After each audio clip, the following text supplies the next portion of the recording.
Il y a des choses qui ont commencé depuis le mois de juin et le Seigneur m'avait dit de me taire parce que ça allait finir tout seul. Et j'ai vu comment c'est fini tout seul. Mais il y a d'autres niveaux d'attaque. Dieu m'a dit là, tu vas parler. Soyez en paix. Dieu m'a donné la sagesse de parler maintenant. Soyez en paix, respirez.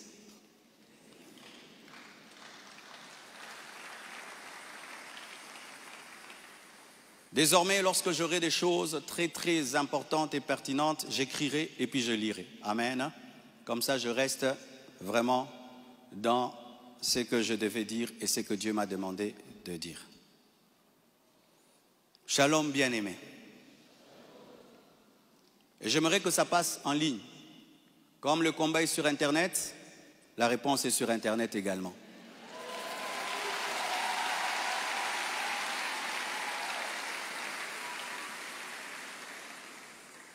Je n'avais pas l'intention de m'exprimer publiquement à ce sujet, mais voyant le plan manifeste de l'ennemi, de s'aimer la division et de tenter de déstabiliser la communauté CREFEM, j'ai été conduit à sortir de mon silence. Et cela se fait aujourd'hui dans toutes les extensions compassion dans le monde. Les pasteurs vont parler en résumé ce que je suis en train de dire ici, car les fidèles ont besoin de réponses. S'il ne s'agissait que de moi, j'aurais gardé le silence, car de telles choses me sont souvent arrivées. Mais puisque l'honneur de l'Église et la paix de plusieurs sont en jeu, je dois parler, car il y a un temps pour se taire, un temps pour parler. Suite au décès de mon épouse Blanche, j'avais pris l'initiative de faire construire une maison pour ma belle-mère en mémoire de sa fille. Et c'était ça le plan, d'ailleurs. Je ne sais pas s'il y a les photos. C'était ça le plan de cette maison R+1. Par amour pour elle, par amour pour sa fille, en mémoire d'elle. Sur la parcelle, ma parcelle qui est à Bibois, 10 mètres sur 30 que j'allais lui donner. 10 mètres, 15 mètres sur 30, ou 10 mètres sur 30, j'ai oublié. Alors, lorsque j'ai décidé de le faire, le projet était déjà en cours avec son fils et un architecte, d'ailleurs celui qui est en train de nous construire ici. J'ai décidé d'en informer également la branche paternelle de la famille, pour des raisons de transparence. C'est alors que l'on m'a demandé de donner la même chose en espèces pour la famille paternelle. Ça veut dire l'argent que je vais dépenser pour construire cette maison pour la maman, que je donne aussi la même somme du côté du papa. J'ai expliqué que je ne pouvais donner que 250 000 $ pour l'ensemble des deux familles, considérant que je n'ai qu'une seule belle famille et qu'il leur revenait de se répartir cela entre eux. Mais à ma grande surprise, on m'a dit que la maison était considérée comme un cadeau que Blanche avait promis un jour et qu'elle ne comptait pas donc dans l'héritage. Ils exigeaient donc une somme supplémentaire pour atteindre un total de 800 000 $. Par ailleurs, certains membres de leur famille ont contesté ma désignation légale comme liquidateur de mes propres biens, réclamant que ce rôle soit attribué à ma belle-mère. Ce que j'ai catégoriquement refusé, car cela ne respecte ni le droit ni l'équilibre. Comment je peux être vivant et c'est quelqu'un d'autre qui va liquider mes biens? Ils m'ont également reproché d'avoir exprimé pendant le deuil ma volonté de ne plus me remarier, une déclaration faite sous le choc et la douleur, car lorsqu'on pleure, on dit des choses, en prétendant que j'avais menti parce que j'ai finalement choisi de reconstruire ma vie. L'un d'eux m'a même dit que je devais rester veuf jusqu'à ce qu'ils reçoivent leur héritage. 2 réunions ont eu lieu entre moi et une partie de ma belle famille. Malheureusement, aucun accord n'a pu être trouvé. Ils m'ont officiellement réclamé 800 000 $ au travers de mes avocats, tandis que j'avais proposé 250 000 $ à l'amiable, par amour, par respect et pour honorer la mémoire de Blanche. Cela alors même que dans ma famille Tounassi, les biens sont toujours laissés à 100% aux orphelins, car c'est là notre coutume, nous ne dérangeons jamais les veuves ni les veufs, tout est donné aux orphelins. Suite à cette impasse, nous avons lancé un inventaire légal de mes biens, conformément au code de la famille en RDC, dans le cadre d'un régime de communauté de biens avec 4 héritiers. À ce jour, leur part est estimée à moins de 150 000 $, car certains biens que nous avons, certains ont été mis totalement au nom des enfants, et nous, on n'est que des représentants, mais ce n'est pas à nous. Et d'autres biens ont été donnés à l'orphelinat. On a vendu notre parcelle de Limété à l'orphelinat à un prix cadeau. Donc, c'est 150 000 $, donc inférieur à ce que j'avais volontairement proposé. Les calculs d'ailleurs sont en cours jusqu'à aujourd'hui parce qu'ils considèrent que ce n'est pas le bon chiffre. Mais alors que les discussions entre avocats étaient en cours et que j'étais en voyage, certains ont choisi la voie de la diffamation publique. Leur objectif, me nuire personnellement et anéantir le ministère. Ils me l'ont dit clairement, que nous allons détruire ton ministère, nous allons détruire ta réputation, nous allons détruire l'Église. Récemment, un appel, un numéro anonyme d'Afrique du Sud m'a confirmé ce plan. La personne a affirmé détenir plusieurs enregistrements vocaux dans lesquels Blanche était en train de se confier à sa maman. Et un jour, je parlerai de tout ça, mais pas maintenant. J'en parlerai dans 1 mois, 6 mois. Un jour, je parlerai de tout ça. Ces paroles arrachées de leur contexte et de leur timing, me faisant passer pour un mauvais mari, notre couple pour un couple détruit, alors que la plupart d'entre vous ici, vous savez combien nous nous aimions, mais dans chaque couple, il y a des temps, des fois, des petites frictions, comme dans tous vos couples. Et en 18 ans, jamais nous n'avons parlé de divorce, je ne l'ai jamais frappé, je ne l'ai jamais insulté, je ne l'ai jamais tapé.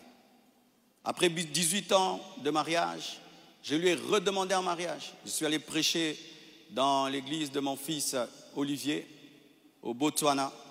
Tout ce qu'il m'a donné pour me bénir, je lui ai acheté une bague en diamant et je lui ai redemandé en mariage. Elle avait même témoigné dans une émission ici.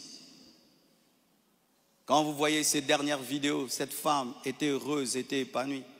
Aujourd'hui, on veut changer toute cette belle histoire en un couple détruit. C'est totalement faux. Ceux qui veulent me croire, croiront. Ceux qui ne veulent pas, ne croiront pas. Mais je sais qui je suis devant Dieu et comment j'ai fait de tout mon mieux pour que cette femme ne manque de rien et de rien et de rien. Je ne sais pas si un jour Oracle pourra m'appeler et je l'enregistrerai pour un jour sortir ces enregistrements. Des fois, je me pense être dans un film. Il m'a aussi été reproché faussement qu'Esther venait déjà à Kinshasa du vivant de Blanche, ce qui est faux. Vous pouvez aller à la DGM, c'est seulement le mercredi. Elle est venue quand? Mercredi qu'elle est venue. Et d'ailleurs, quand elle est arrivée à l'aéroport, la DGM devait l'amener parce que c'était sa première fois. Je l'ai rencontrée après le départ de Blanche au travers d'un ami. Avant cela, je ne la connaissais pas, on ne se connaissait pas. Et on dit que j'allais souvent au Canada plus de 10 fois. De toute ma vie, je suis allé au Canada que 2 fois, pendant que Blanche était vivante. Et après, j'ai voulu aller, je n'ai pas eu le visa. Ceux qui font mes démarches de visa du Canada sont là. Je ne suis même pas allé 3 fois au Canada dans ma vie. Et ce qui est pire, on dit que j'ai pris ces biens, ces sacs, c'est plutôt ces habits, j'ai mis dans des sacs poubelles pour donner à la belle famille. Est-ce que toi, tu gardes tes habits dans des sacs poubelles pour que moi j'ai des sacs poubelles à mettre des vêtements? On a mis ces habits dans des valises et dans des gros sacs parce qu'il y en avait beaucoup. Quand ils sont venus prendre les habits, ils ont cru qu'il y en aurait quelques-uns. Il n'y avait pas assez de place dans leur voiture. J'ai dû leur prêter même un bus pour amener les habits. Il y avait au moins 4 grandes valises et des grands sacs. Les sacs là qu'on utilise quand on a trop de vêtements. Mais ce ne sont pas des sacs poubelles. Plus de 6, si j'ai oublié. J'ai même la photo, je compte parce qu'il faut être précis. C'est ça, 4 valises et 1, 2, 3, 4, 5, 6 grands sacs. Et si certains doutent, je vais vous envoyer tout ça au président des départements. Vous aurez ces photos. Tout ça, pourquoi?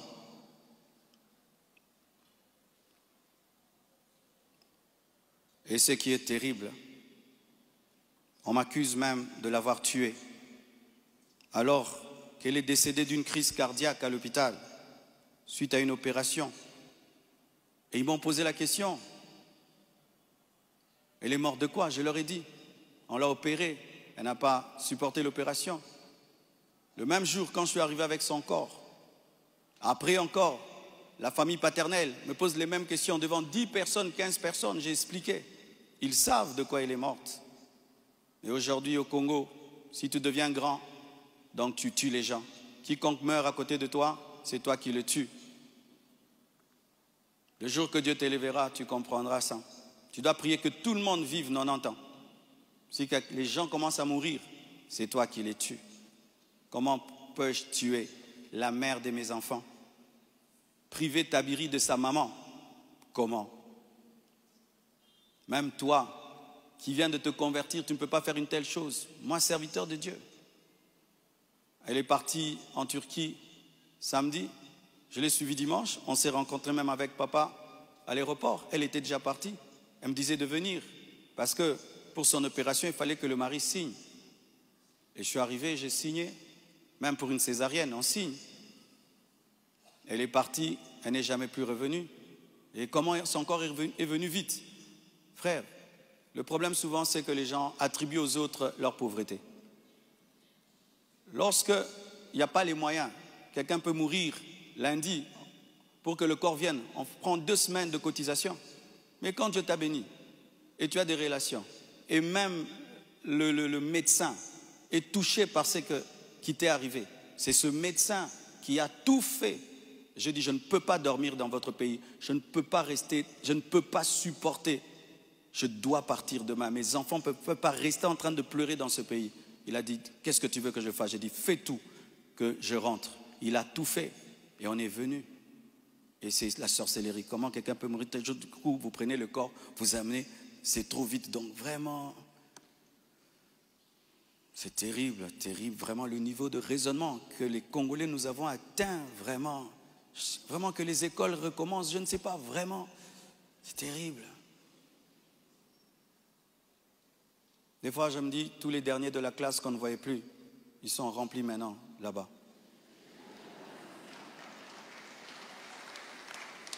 Et vous savez, le dernier de la classe, le professeur donne un cours de 2 heures du temps, et puis il a 1 sur 10. Le premier de la classe, il comprend, tu l'as 10 sur 10. Tu te dis, comment tu ne comprenais pas? C'est ça, maintenant, on a des cerveaux des derniers de la classe en RDC. Dis à ton voisin, même ce que tu es en train de comprendre, ce que le pasteur dit. Il faut vérifier, hein. Peut-être tu es un dernier de la classe à côté de toi.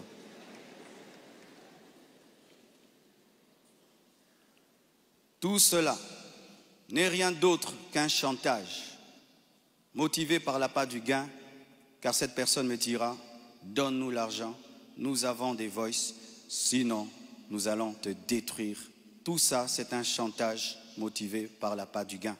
Pourtant, malgré tout, j'étais disposé, je suis disposé à donner 250 000 $ par respect pour Blanche et pour sa famille et pour la paix. Mais je ne peux pas accepter l'injustice d'une exigence démesurée de 800 000 $. Comme je vous dis toujours, cette église n'appartient pas à mes enfants. J'ai investi 26 ans de ma vie dans cette église, mais rien n'est à mes enfants. Qu'est-ce que mes enfants auront? Les quelques biens que j'ai, c'est à eux. Ils ne viendront pas un jour vous déranger ici. Et donc je ne peux pas donner par peur ou par chantage ce qui est à eux. Ils diront, tu es quel genre de père? Et l'église, ce n'est pas nous. Et ce que tu as n'est pas à nous. Je ne le ferai pas.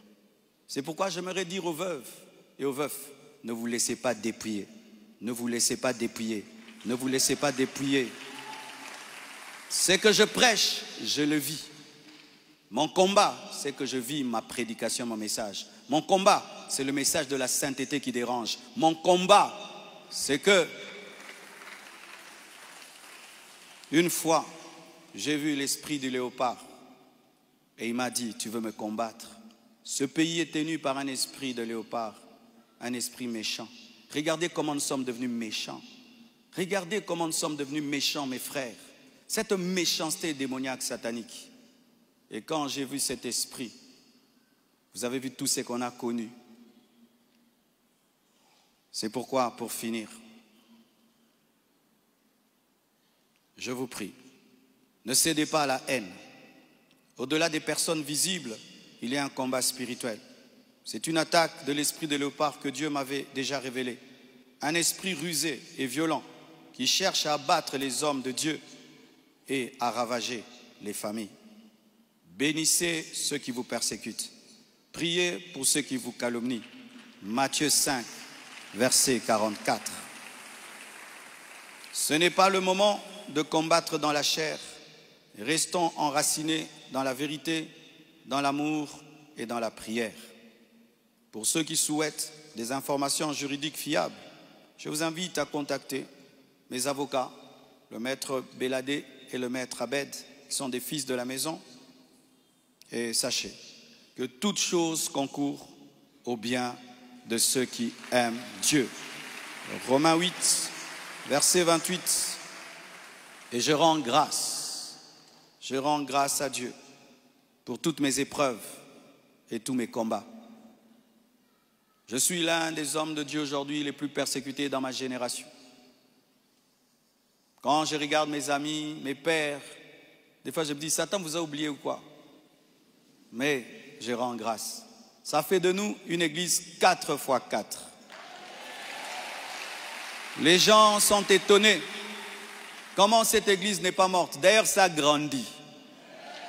On vous insulte, vous allez à l'église. Vous allez mercredi, vous allez vendredi. Venez 25 matins, une église 4x4. Car ce qui ne te tue pas te rend fort. Et avec Dieu, nous ferons des exploits. Alléluia! Ce message est l'avant-dernier que je ferai à ce sujet. Après le suivant, dans des mois, pas 25 matins, je vous laisse tranquille, les mêmes équilibres, profondeur. Après, une seule chose après. Et puis, on n'en parlera plus. Ceux qui voudront croire, croiront. Mais sachez que moi et vous, nous devons continuer à bâtir comme Néhémie, une main à l'œuvre et l'autre sur l'épée. À bon entendeur, salut, que Dieu vous bénisse abondamment. Acclamons le Seigneur. Nous sommes debout. Nous allons bénir tous ceux qui veulent la destruction de cette église. Nous allons bénir tous ceux qui nous maudissent. Nous allons bénir tous ceux qui travaillent, que cette œuvre sèche. Nous allons les bénir et prier pour eux. Prions au nom de Jésus. Zamba bikama.